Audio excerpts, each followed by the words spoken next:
The program we were in, which was called Third Stream Music at the time, it's now called Creative Improvisation or Contemporary Improvisation, I can never remember, CI,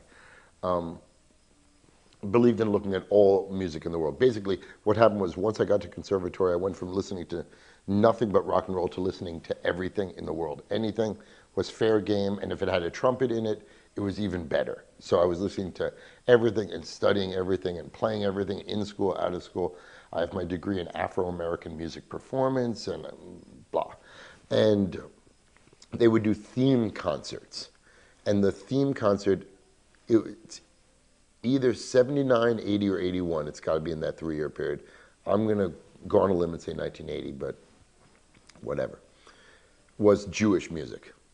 And Hankis, who had known about this Jewish instrumental and vocal music from his family, put together a group of mostly students, some non-students, but people in the community, to perform 3 songs on this concert of Jewish music. 2 klezmer instrumentals, 1 Yiddish vocal song. We performed these 3 songs in, let's say, roughly 1980 in a concert of Jewish music, which had all sorts of other things going on. And from these 3 songs, we actually got asked to play concerts. And we're like, but we aren't even a band and we know 3 songs. A few people had some connection, but most of us had never heard of it. It was just another interesting music to study.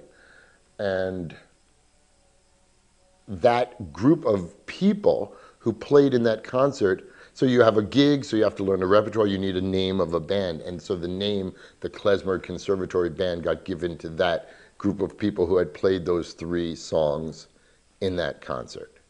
And then we made a whole repertoire and started doing concerts.